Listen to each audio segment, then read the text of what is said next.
Hi there, and before we jump into this week's episode, here's a quick word from Michelle.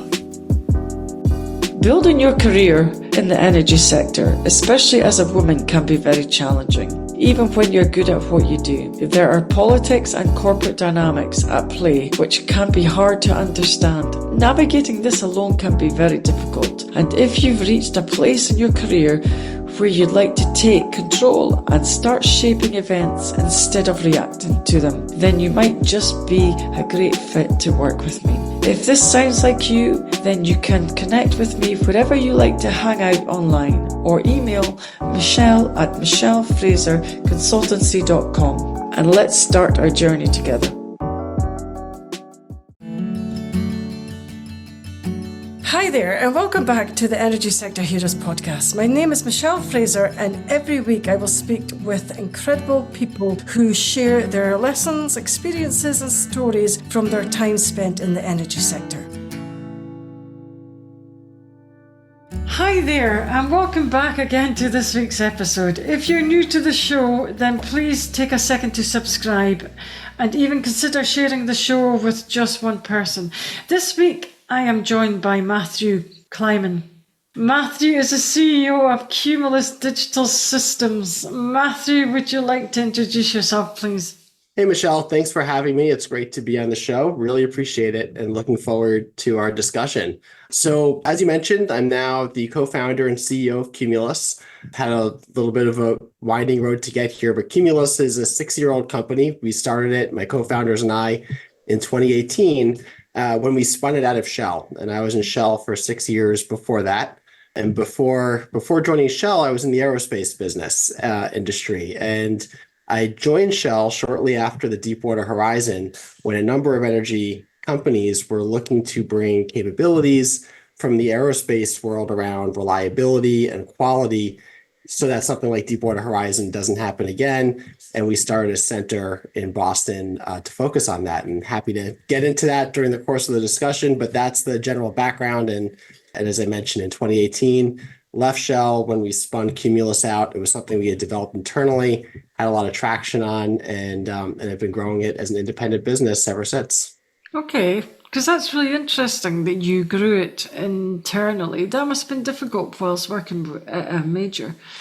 Yeah, not easy for sure, because that's not the primary business of the majors, of course, to do that. But we had this internal kind of technology SWAT team, I would call it, called Shell TechWorks, and we developed Cumulus to solve a problem around quality management and construction. So that's where I was focused on capital projects.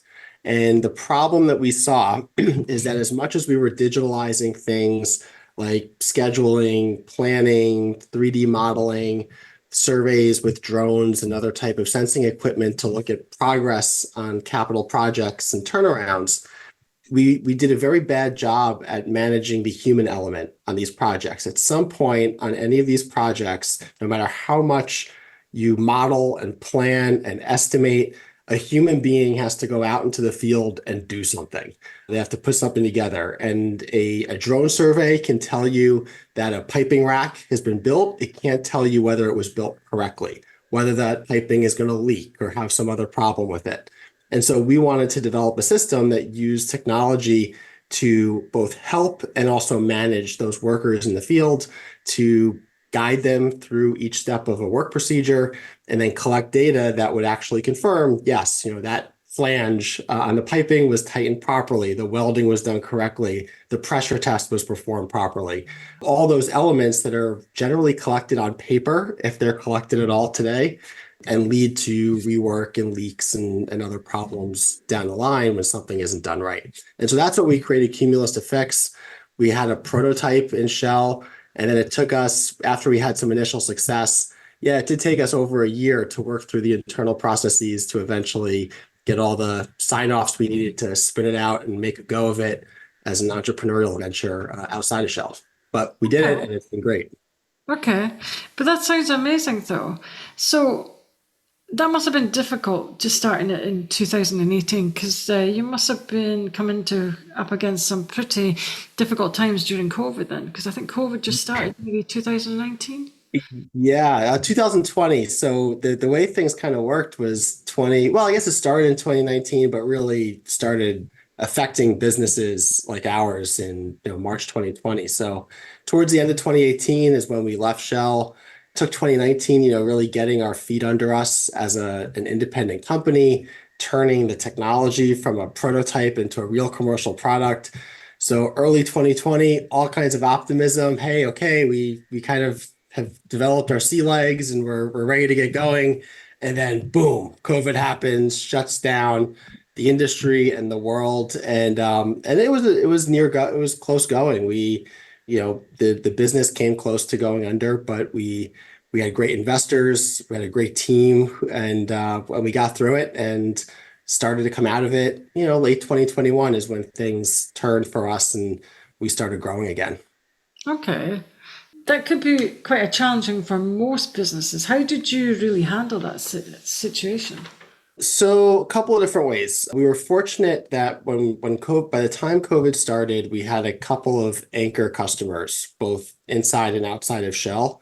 And while new business development was very difficult to bring new people onto the system because you couldn't really go to sites and visit facilities. And as you know, this industry is very much show me. It's very hard to sell technology, especially technology that interacts with the workforce over Zoom or Teams. You can't really do that.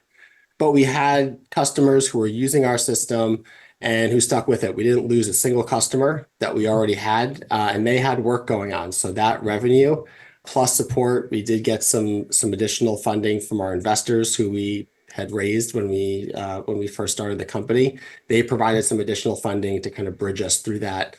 We did unfortunately have to reduce some of our team size in order to kind of just conserve cash and bring our burn down.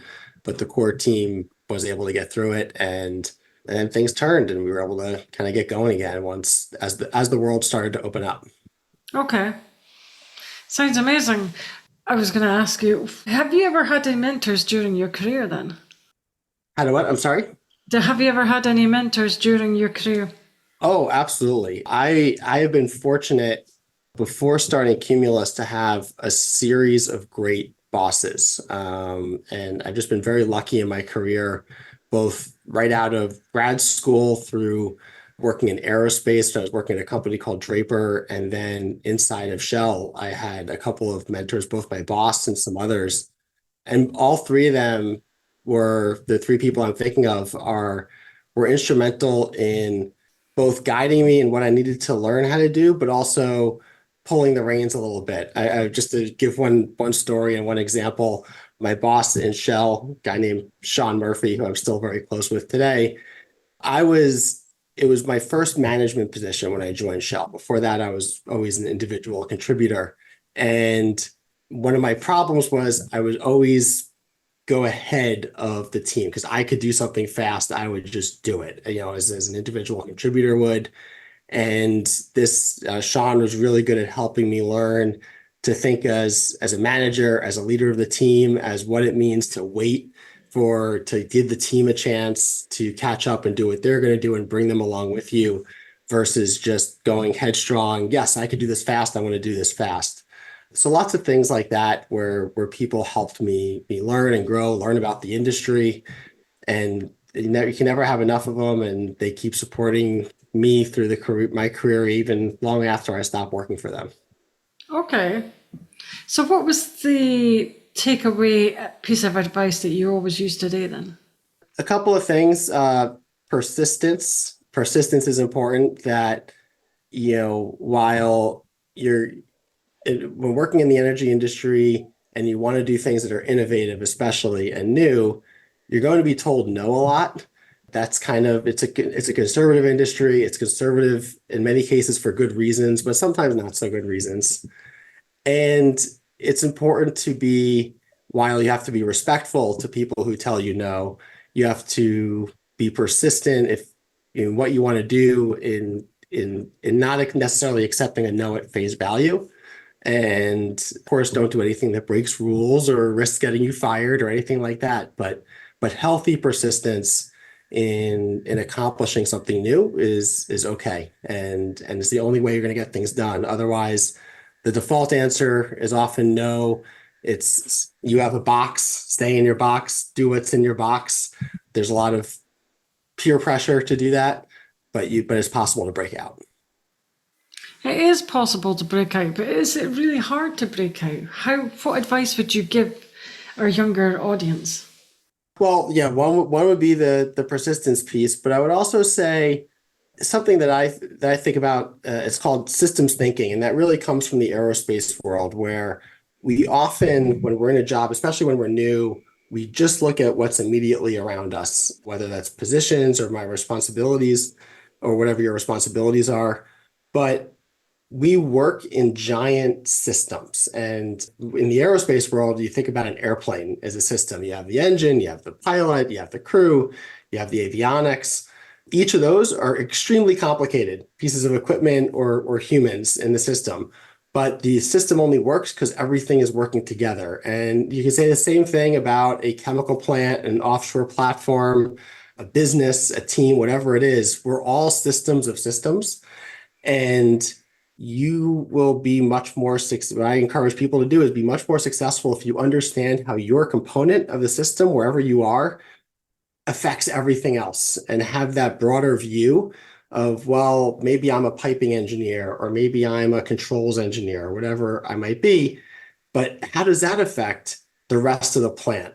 And have that understanding, and that will be recognized and eventually allow you to approach your job in a way other people haven't thought about. Yeah, I think so too. So, what is the most challenging thing about your current role? Well, my current role, so we are, when you work for one of the majors, you have that business card, that email address. Yeah, doors can open for you more easily when, whether you're Shell or Exxon or BP, whoever you're at. Mm, And you look at the world a certain way because you're kind of at the top of the food chain of the mm. industry. As I'm now the CEO of a 25-person company, we serve customers all over the world, but we're still little guy in many ways. And then we're trying to get attention and work with these much larger companies who aren't, who in many cases don't have the internal systems to bring in new technology, who aren't looking for new technologies, new ways to do things necessarily. And our job is to convince them that, hey, we know you have a problem and we can help solve that problem for you. We can help train your workforce. We can help improve work quality on your job sites.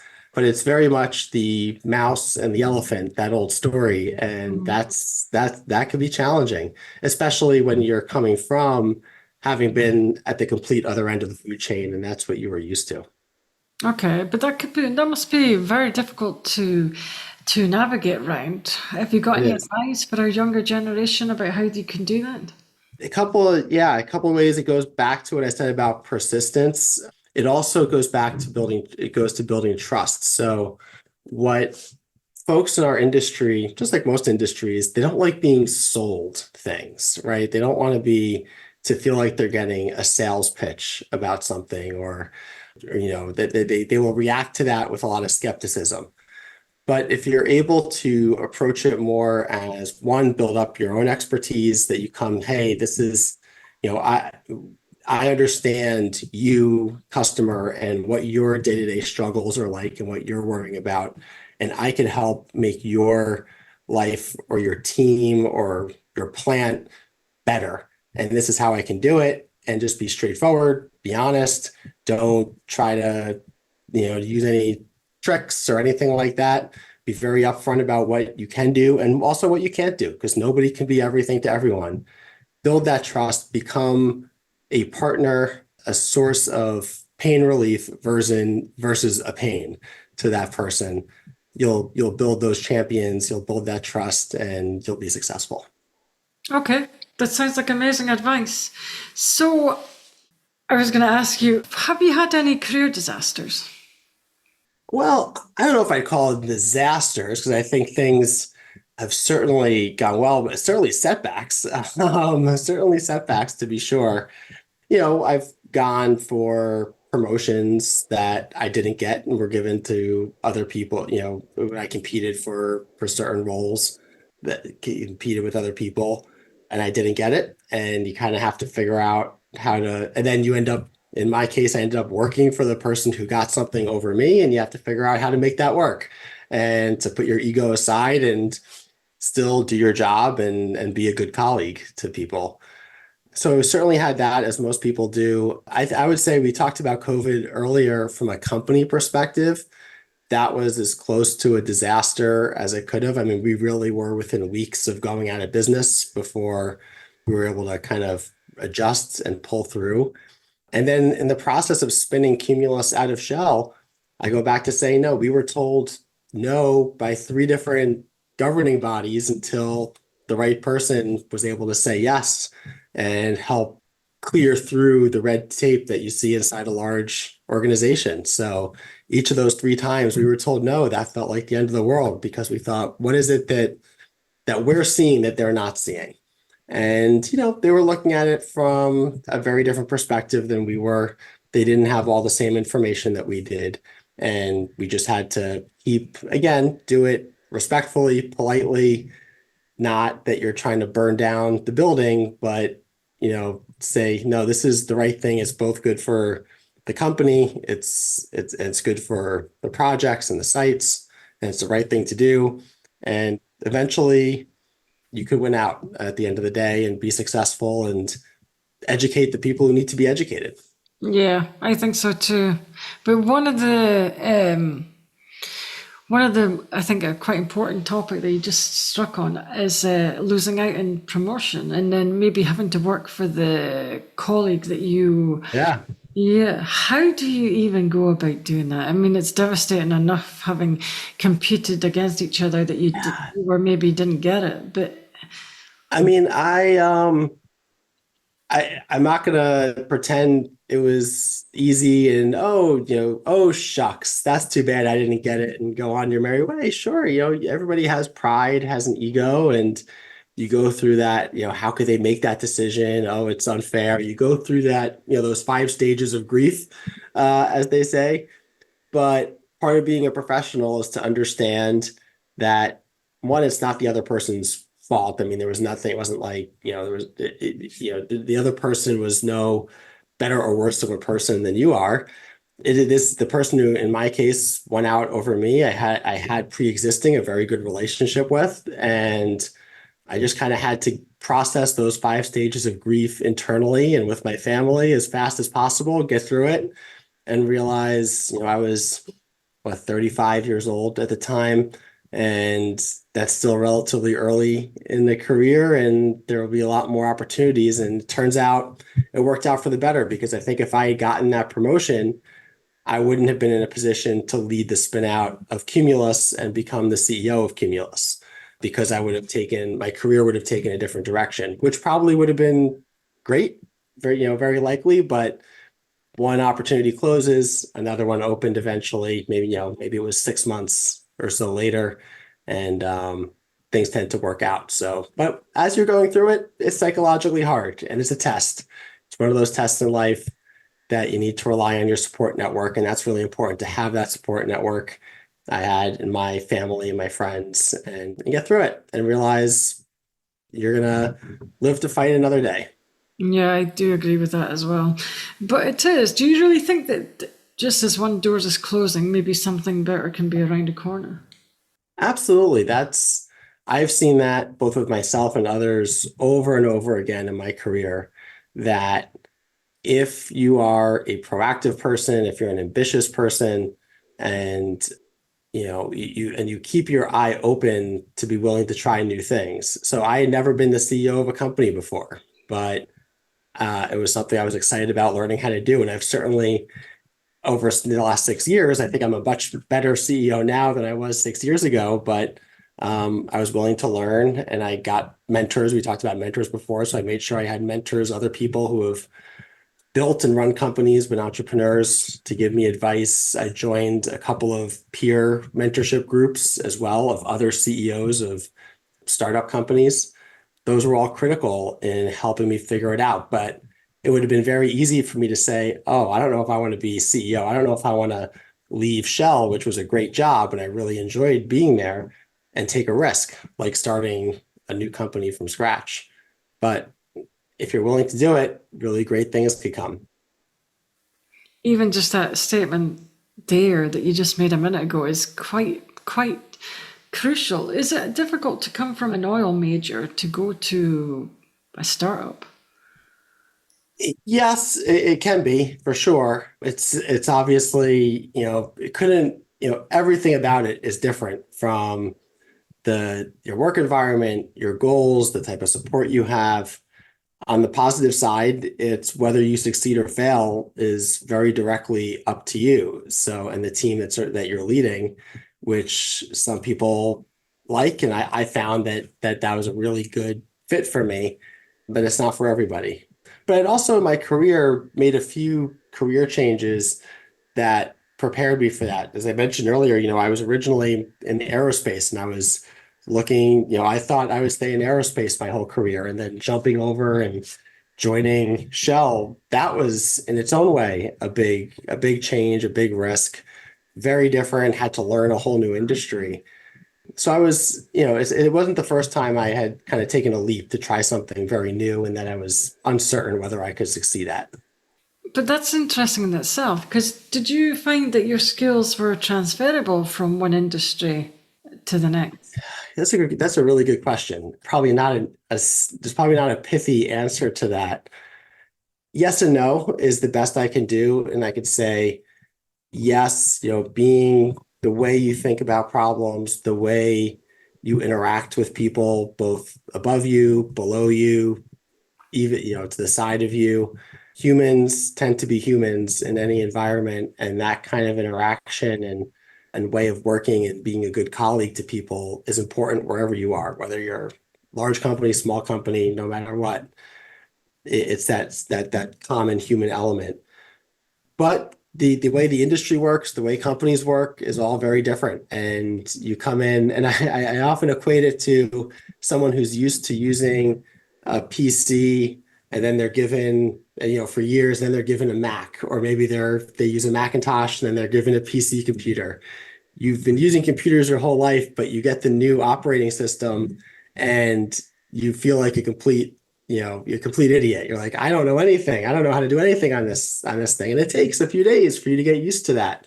Mm. And it's the same thing moving from company to company. Every company has its own unique operating system. And when you go to it, when you join it, you have to figure it out. And you're going to feel stupid sometimes, and you're going to bump into walls and not know how to do things and not know who to ask for certain things. And that's okay. You just have to do it with a positive attitude and realize it will get better and you will figure it out. And before you know it, you'll be an expert. Yeah, I agree as well, actually. I do think that's amazing advice as well. So, I was going to ask you, if you were going to hire a graduate, what type of skills and experience would you look for? So I look at, actually just this morning, we had a final stage in an interview for a graduate who will hopefully, we do plan on making her an offer, join Cumulus in a few weeks, someone who just graduated college in May. And so this is very fresh on my mind. Whatever you learned in school doesn't matter, isn't probably not going to be all that relevant to what you're actually doing on the job. So I rarely look or ask about academic credentials or what you learn in certain classes. It's more about the person's attitude, their ability to learn, to adapt, to present themselves, to have poise, interacting with people who are new to them. That's what's much more important to me as someone who hires a lot of people than and we will teach them what they need to know technically about the job and fill in any gaps. But it's that attitude, that willingness to be a sponge and just learn as much as you can, absorb and grow. That's most important. So it's 100% attitude, very little about what it is specifically you learned. This particular person that we're going to hire is an oil and gas focused job, but they studied aerospace engineering. I am sure there's some basic engineering skills that may be relevant, but they're not going to be building or fixing airplanes working for Cumulus. So, but they have a great attitude and we're excited to hire them. I'm really excited that you found someone really good. Yep. Yep. So that's the advice. Don't don't focus too much on every single class, every single element of a book you have to learn. But you really develop those soft skills that are much more important in a corporate environment. Okay, I agree, actually. I do agree. So, is there anything that you still want to achieve in your career then? Oh, wow. I still feel like I'm early in my career. I know I'm in my 40s now, but I still, which I'm told is middle age, but it doesn't feel like it. There's a lot I want to do. I feel like with Cumulus in particular, we're just still at the beginning, and there's a lot more we can grow and do both with the technology and the customers we're servicing. So I think the Cumulus journey, that part of my career is far from over and is really just beginning. I have been fortunate to do a lot of different things in my career. I've also published a couple of books and things like that, and I've taught at colleges as well, which has been really fun. But I'd like to do a lot more teaching eventually and have time to do that. I did teach a class at Boston University a few years ago, and that was awesome. I just don't have so much time as much time to do it now. Once Cumulus kind of reaches a point where I have more time, I'd love to do that. No, and that sounds amazing as well, actually. Yeah. So, what keeps you motivated when time gets tough then? What keeps me motivated is two things. One is the team, and my as a CEO, it's not about me being the boss. Yes, I am. People work for me, but I work for them as much as they work for me. And so, for instance, when we go through tough times as a company, like with COVID, it was my responsibility, one, to keep people's morale up, but two, to find the capital and financing to keep us afloat until the business was able to recover. So, and I do it for them, not for me, not because just looking out for me having a job. And then two, just as importantly, is we're making a huge impact on our customers. We are able to show, for example, that customers who are using our system, they might, industry standard is 20% of piping leaks, for example, and customers using our system have a 0.1% leak rate on their piping. And that's huge. That could be the difference between not only cost going up for a project, but more important, safety and not having a worker get hurt because there's a leak in a flange. A flange wasn't properly tightened, or the environmental impact of that. So I feel like what we're doing is important. It's good for the industry. It helps people. And I want to keep doing it. And so that's incredibly motivating as well. No, that sounds amazing. So, I was going to ask you, you were saying that you were working with drones. I mean, a lot of people will find that exciting. How do you use them actually in So your the company? way we work with drones is the drones is a piece of the puzzle of tracking progress. So, for example, we work with drone companies who are doing surveys of construction projects as they're being built, and they're understanding, where are we compared to the plan. They are solving the problem of where we are compared to plan. We're solving the problem of how well it was done. So that is both pieces of information that a project manager would need to understand progress on their project. And you need both. You can't have one or the other. I mean, you could have one or the other, but then you have an incomplete picture of what's actually going on. So it's really about their complementary systems to what we do, and we view ourselves as filling in the gaps between just what you can't tell from a drone. A drone is not going to guide a worker and tell them how to tighten a bolt. It's not going to confirm that that bolt was tightened, just to keep on that flange example. But the drone will give you a much better view of where you are and be able to compare that to the plans for the project. Yeah, I do agree actually. Yes. Yeah, working with drones would be quite exciting, I think so. Yep, for sure. Yes. Yeah. So, do you have any advice for any new graduates coming into the energy sector? I think energy is one of the most important areas you could work today. It's easy to get discouraged, especially, depending on where you are and politics about energy and oil and gas, and oh, it's all going away and going to be replaced by renewables, and there certainly is a place for all of the above, but we certainly need the oil and gas industry for a long time. We'll need that. It's an incredibly important part of our ecosystem.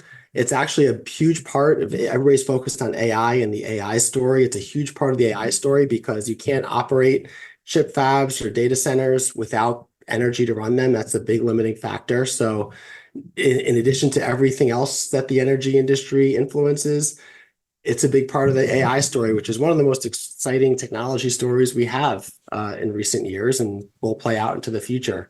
So be excited, be motivated, and don't let whatever media might cause you to be demotivated tell you what you're doing is important and exciting and is critical for the future.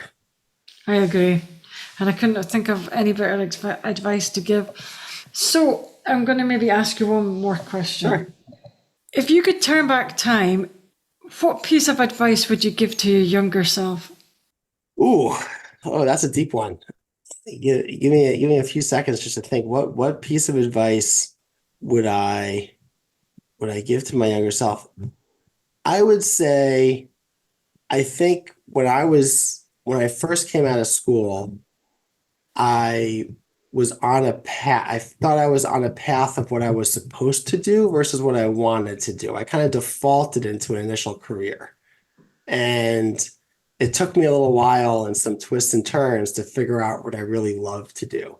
And I think I could have done a better job and saved a few years if I was more in touch with what I actually liked doing versus what I thought, whether it's my parents, my peers, the schools I was at, thought I should do. And so that's what I would give that advice. In addition to, buy Google stock when it just came public. I would tell myself to do that too, but or some other company. No, but in all seriousness, I think like a lot of people, you don't quite know what you want to do when you grow up, or you think you know what you want to do, but it's really what others around you think you should do because you kind of fall into it. And it took me a little while to figure out what it is I wanted to do, and it would have been nice to be more open to that earlier. I think so too, actually. I think so too. So it's been an amazing time. I've really enjoyed our interview today. Yeah. So I'm going to wrap things up. So that's all the questions I have today. I would like to thank Matthew for your time. Thank you, Michelle. That brings us to the end of another episode. Thanks for listening, and see you next week. That brings us to the end of another episode. Thanks for listening. If you enjoyed the show, I'd like to gently encourage you to leave a 5-star rating wherever you listen to podcasts and share the show with another person. You can also follow me on LinkedIn or via my website, www.michellefraserconsultancy.com. Thanks again for listening, and see you next week.